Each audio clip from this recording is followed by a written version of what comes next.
बच्चों, आज के इस हिंदी के वीडियो में सभी का स्वागत है। आज हम लोग कक्षा 8 के हिंदी के व्याकरण में संज्ञा पढ़ने जा रहे हैं। और संज्ञा के अंतर्गत हम लोग संज्ञा किसे कहते हैं, उसका उदाहरण और संज्ञा के कितने भेद होते हैं और उन भेदों को उदाहरण सहित हम लोग जानेंगे। तो शुरू करते हैं हम लोग संज्ञा। और संज्ञा जो है, जैसा कि वाक्य जिसमें कि लाल किला दिल्ली में है और बिल्ली दूध पी रही है, किसान खेतों की हरियाली देखकर खुश हो रहा है। तो ऊपर लिखे वाक्यों में लाल किला, दिल्ली और बिल्ली, दूध, किसान, हरियाली आदि शब्द स्थान, नगर, वस्तु तथा भाव के नाम हैं और ये संज्ञा शब्द हैं। अतः हम कह सकते हैं कि किसी व्यक्ति, वस्तु, स्थान या भाव के नाम को संज्ञा कहते हैं। लाल किला और दिल्ली विशेष स्थान या नगर के नाम हैं और बिल्ली, दूध, किसान साधारण जाति का बोध करा रहे हैं और हरियाली जो है वो गुण का नाम है। इसी आधार पर संज्ञा के 3 भेद भी किए जाते हैं, जैसा कि व्यक्तिवाचक संज्ञा, जातिवाचक संज्ञा और भाववाचक संज्ञा। तो यहाँ पर हम लोग सबसे पहले संज्ञा की परिभाषा लिखेंगे कि संज्ञा किसे कहते हैं। तो परिभाषा में हम लोग लिखेंगे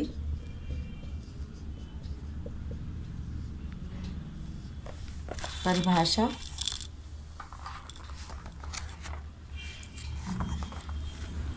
किसी व्यक्ति, वस्तु, स्थान या भाव के नाम को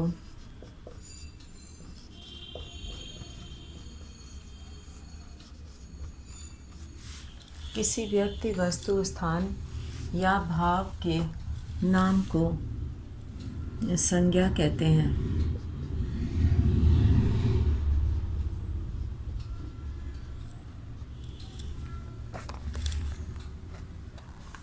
जैसे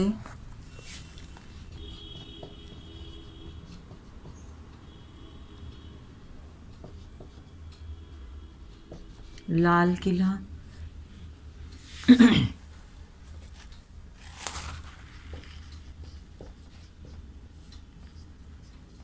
दिल्ली,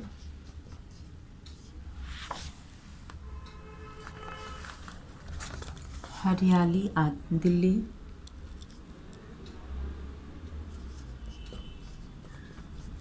शेर आदि। तो इस तरह से किसी व्यक्ति, वस्तु, स्थान या भाव के नाम को संज्ञा कहते हैं। और संज्ञा के भेदों के बारे में हम लोग लिखेंगे और फिर एक एक भेदों के बारे में विस्तार से जानेंगे। तो संज्ञा के 3 भेद माने जाते हैं। यहाँ पे संज्ञा के भेद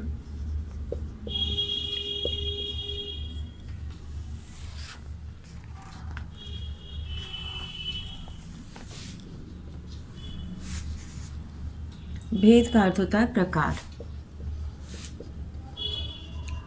संज्ञा के 3 भेद हैं।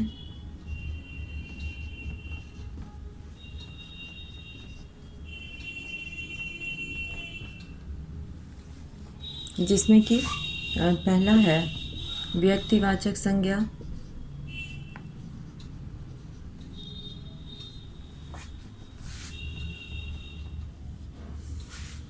दूसरा है जातिवाचक संज्ञा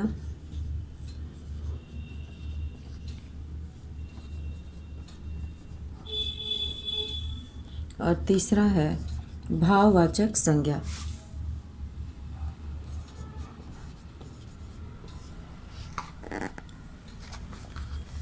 और तीसरा है भाववाचक संज्ञा।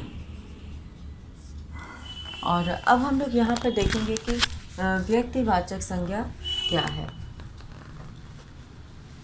व्यक्तिवाचक संज्ञा किसी विशिष्ट वस्तु, व्यक्ति या विशिष्ट स्थान के नाम को व्यक्तिवाचक संज्ञा कहते हैं। जैसे कि जवाहरलाल नेहरू, महात्मा गांधी दिल्ली, मद्रास, पंजाब, ये जगह का नाम हुआ या किसी व्यक्ति का नाम हुआ और किसी स्थान का नाम हुआ। तो ये सब जो है ये विशिष्ट नाम होते हैं। और किसी पुस्तक का नाम, जैसे कि हम कहेंगे कि रामचरितमानस या रामायण या कोई और भी जो जो भी पुस्तक का नाम है, वो सब जो है व्यक्तिवाचक संज्ञा होती है। तो इस तरह से किसी विशेष व्यक्ति, ग्रंथ, स्थान, वस्तु या पदार्थ के जो नाम होते हैं वे व्यक्तिवाचक संज्ञा कहलाते हैं। तो यहाँ पर हम लोग व्यक्तिवाचक संज्ञा के बारे में सबसे पहले लिखेंगे। तो यहाँ पे पहला व्यक्तिवाचक संज्ञा।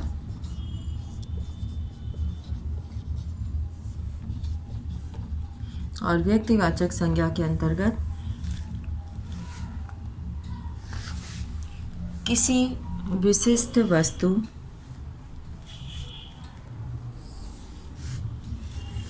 व्यक्तिवाचक संज्ञा किसी विशिष्ट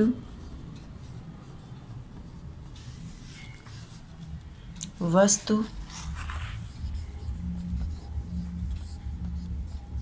व्यक्ति, किसी विशिष्ट वस्तु, व्यक्ति या स्थान के नाम को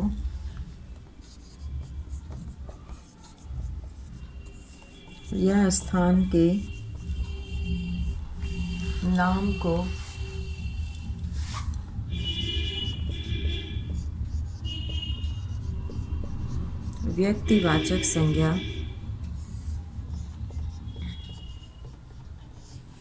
कहते हैं।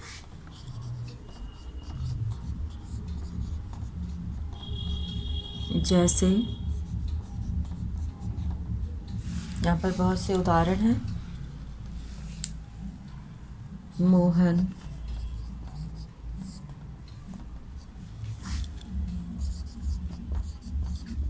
कानपुर, रामायण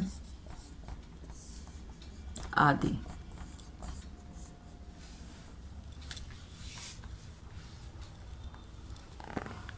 और अब जो है यहाँ पर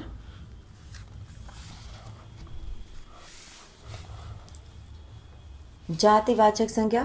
जातिवाचक संज्ञा जो है वो इससे किसी जाति के संपूर्ण जाति का बोध होता है, उसे जातिवाचक कहते हैं। जैसे कि अगर हम पुस्तक बोलते हैं तो संसार में जितनी भी पुस्तकें हैं वो सब इसके अंतर्गत आ जाती हैं।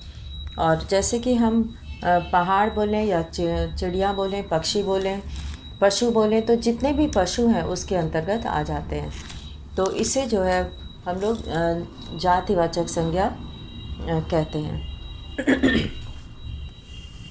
तो यहाँ पर हम लोग दूसरा लिखेंगे जातिवाचक संज्ञा।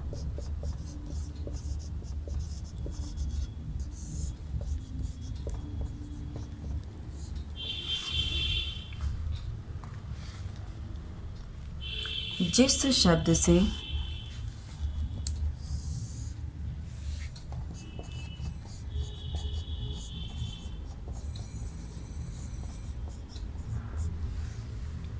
संपूर्ण जाति का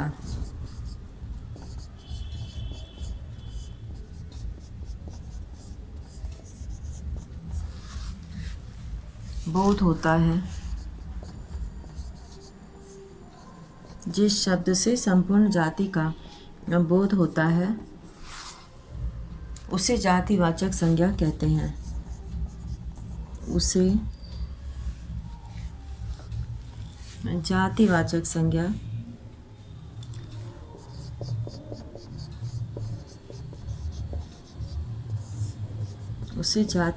संज्ञा कहते हैं।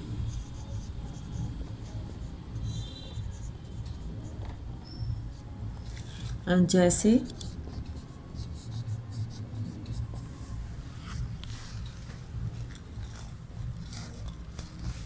पर्वत,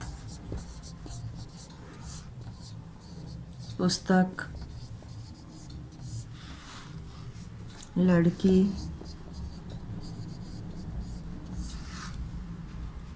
नदी,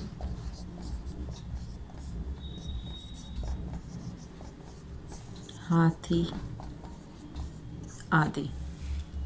तो जब तक इनका कोई विशेष नाम हम ना लेकर बोलें तो पर्वत में सभी पर्वत आ जाते हैं। पूरी संपूर्ण पर्वत जाति कहलाती है ये पर्वत शब्द से। तो संपूर्ण जाति का बोध होता है। और अगर हम पुस्तक कहते हैं तो पुस्तक से भी संपूर्ण पुस्तक जाति जो है वो इसके अंतर्गत आती है। सभी पुस्तकें इसके अंतर्गत आ जाती हैं।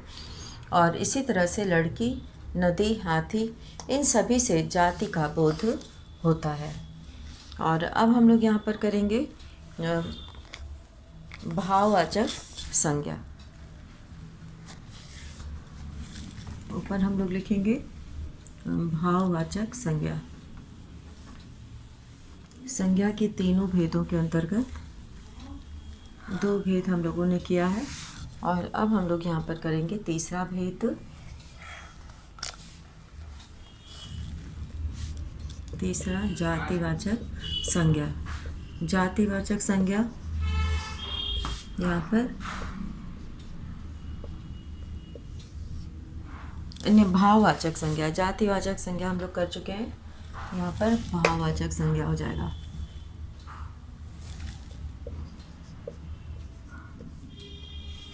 भाववाचक संज्ञा। और इसमें जो है भाववाचक संज्ञा, इसमें रूप, आकार, गुण, दोष, अवस्था और समय, इन सब के बारे में जो है जो शब्द प्रयोग किए जाते हैं उसके लिए भाववाचक संज्ञा का प्रयोग किया जाता है। तो भाववाचक संज्ञा जो है वो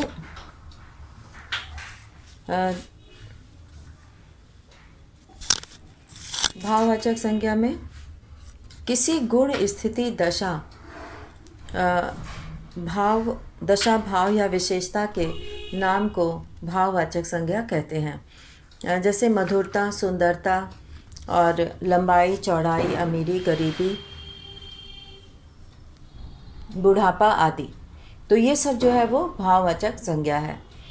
तो भाववाचक संज्ञा यहाँ पे हम लोग लिखेंगे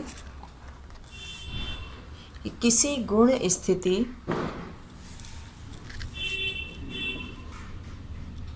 किसी गुण,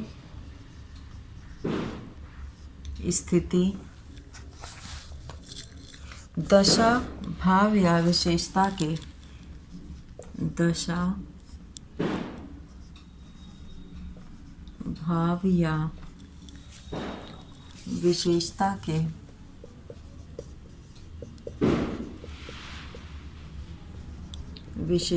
के नाम का बोध कराने वाले शब्द को, नाम का बोध कराने वाले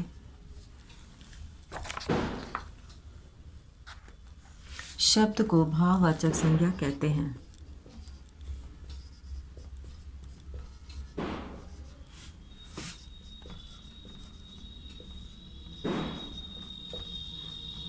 कराने वाले शब्द को भाववाचक संज्ञा कहते हैं।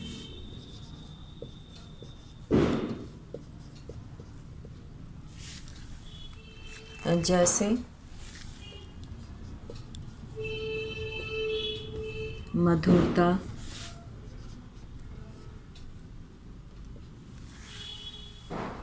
सुंदरता, लंबाई, चौड़ाई,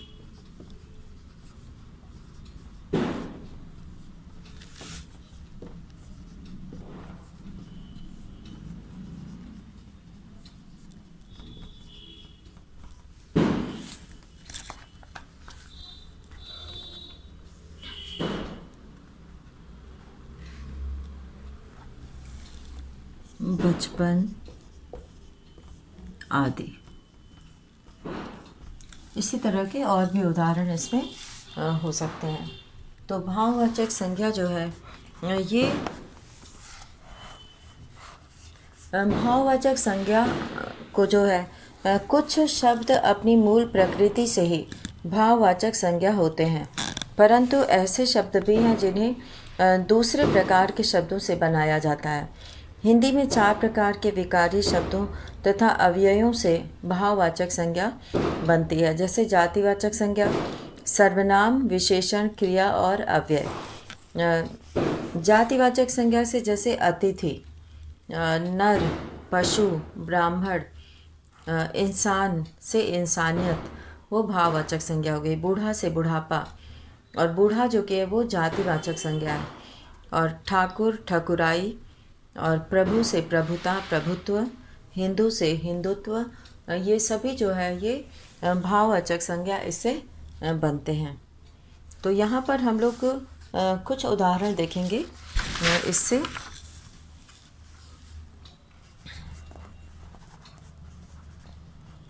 यहाँ पर हम लोग लिखेंगे जातिवाचक संज्ञाओं का भाववाचक संज्ञाओं का निर्माण।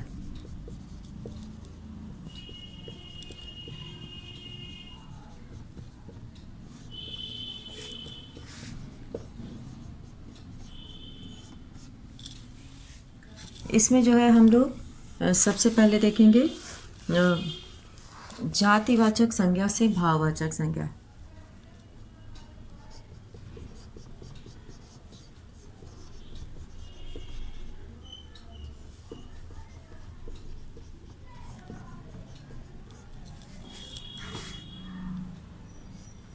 यहाँ पे जैसे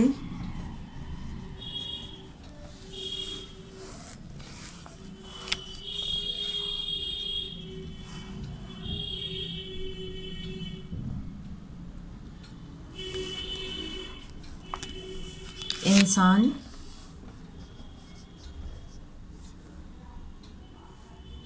इंसान से इंसानियत,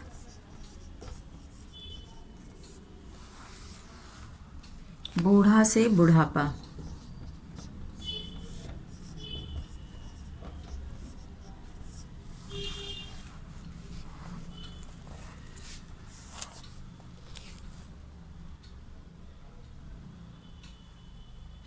सज्जन से सज्जनता,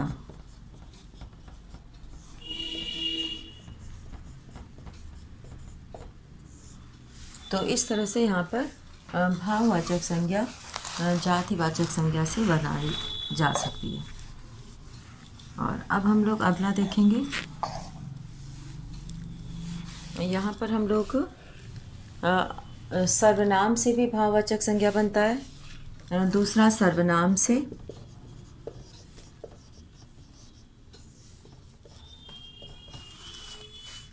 सर्वनाम से जैसे कि अहम से अहंकार,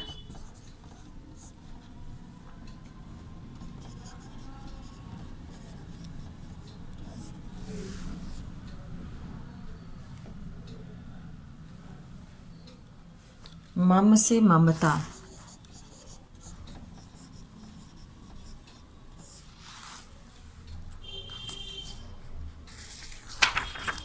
और सर्व से सर्वस्व।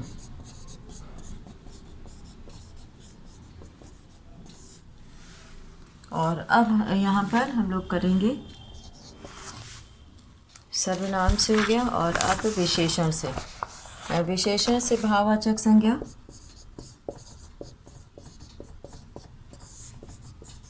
विशेषण से जैसे यहाँ पे हम लोग कर सकते हैं कमज़ोर से कमज़ोरी,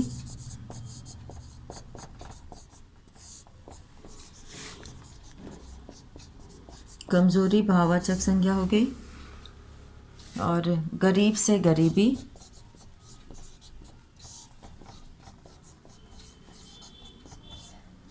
तो इस तरह से सर्व यहाँ पे विशेषण से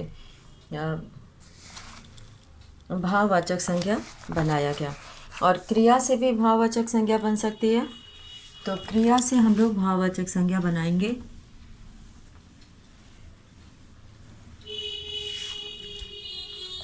क्रिया से, चौथा हम लोग क्रिया से भाववाचक संज्ञा बनाएंगे। तो क्रिया से भाववाचक संज्ञा जैसे कि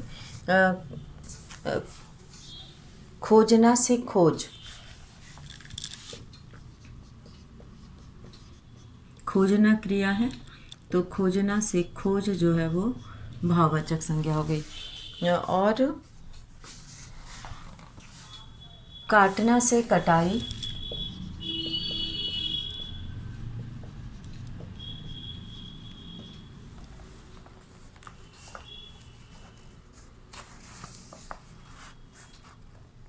डरना से डर, तो इस तरह से यहाँ पर हम लोगों ने क्रिया से किस प्रकार भाववाचक संज्ञा बन सकती है ये देखते हैं। और अव्ययों से भी बनता है, अव्यय से, तो अव्यय से किस प्रकार बनेगा,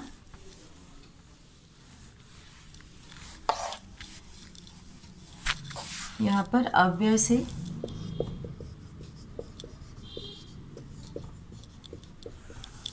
से जैसे कि ऊपर से ऊपरी,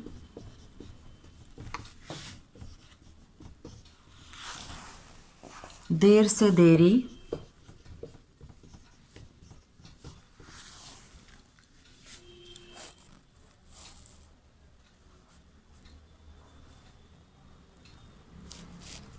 समीप से समीपता,